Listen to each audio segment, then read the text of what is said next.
शुक्रवार व्रत कथा। एक बुढ़िया थी, उसके 7 बेटे थे, जिसमें 6 काम करने वाले और एक निकम्मा था, परंतु उसकी माता उसे भी उसी में से किसी प्रकार खिलाती पिलाती थी। एक दिन वह अपमानवश परदेश चल पड़ा। जाते समय उसने अपने बहू से भेंट की, जो गौशाले में कांडे थाप रही थी। वह वहां जाकर बोला, हम जावे परदेश को, आवेंगे कछुकाल, तुम रहियो संतोष से, धर्म आपनो पाल। बहू बोली, जाऊ पिया, आनंद से मन से सोच हटाए, राम भरोसे हम रहे, ईश्वर तुम्हें सहाय। देव निशानी आपुनी, देख धरू मैं धीर, सुधीमती हमारी विसार, यो रखियो मन गंभीर। यह सुन उसने अंगूठी दे दी और बहू से अपने लिए कुछ निशानी मांगी। वह बोली, मेरे पास क्या, यह गोबर भरा मेरा हाथ है। यह कह उसकी पीठ पर गोबर की थाप मार दी। वह चल दिया और परदेश में पहुंचकर सेठ के यहाँ नौकरी कर उसे ऐसा मुनाफा दिलाया कि सेठ मुनाफे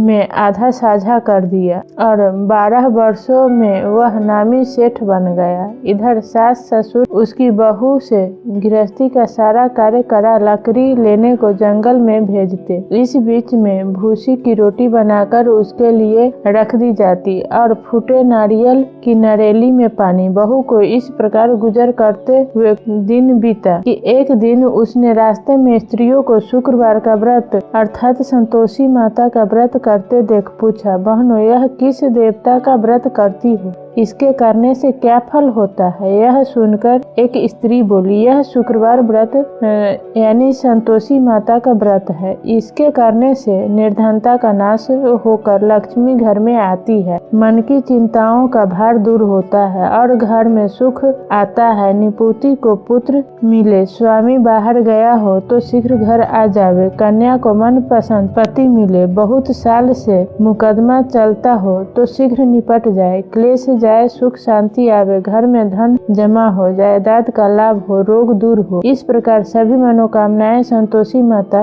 की कृपा से पूरी हो जाती है। बहू ने व्रत की विधि पूछा। उस स्त्री ने कहा, 1.25 आने का गुड़ चना लेना, इच्छा हो तो 5.25 आने का लेना, 1.25 रुपये का भी सहूलियत के अनुसार लेना। तात्पर्य यह कि बिना परेशानी, श्रद्धा और प्रेम से जितना भी बन सके सवाया लेना। प्रत्येक शुक्रवार को निराहार रह कथा सुने, क्रम टूटे नहीं, लगातार नियम पालन करना। सुनने वाला न मिले तो घी का दीपक जला उसे सामने रख अथवा जल का पात्र आगे रख कथा कहनी चाहिए, पर नियम नहीं टूटे जब तक कार्य सिद्ध न हो जाए। नियम पालन करना, कार्य सिद्ध हो जाने पर व्रत का उद्यापन करना। 3 मास में माता फल पूरा करती है। यदि किसी के ग्रह खोटे हो तो भी 3 वर्षों में माता अवश्य कार्य सिद्ध करती है। इस व्रत को करने वाले कथा कहते सुनते समय हाथ में गुड़ और भुने चने रखे और संतोषी माता की जय, संतोषी माता की जय प्रारंभ, अंत और बीच में बोलते जावे। कथा समाप्त होने पर हाथ का गुड़ चना गाय को खिला दे और कटोरे का गुड़ चना प्रसाद रूप में बांट दे। कलश के जल को घर में सब जगह छिड़के और बचा तुलसी की क्यारी में छोड़ दे। कार्य सिद्धि होने पर उद्यापन में 2.5 सेर आटे का खाजा, इसी प्रमाण से खीर तथा चने का साग बनाना और 8 लड़कों को इसमें भोजन कराना। जहाँ तक बने कुटुंब के लड़के बुलाना, न मिले तो रिश्तेदार पड़ोसियों के लड़के बुलाना, उन्हें भोजन करा, यथाशक्ति दक्षिणा दे, माता का नियम पूरा करना। उस दिन घर में कोई खटाई न खावे। यह सब व्रत का विधान सुन बुढ़िया के लड़के की बहू चल दी और रास्ते में लकड़ी का गट्ठर बेचकर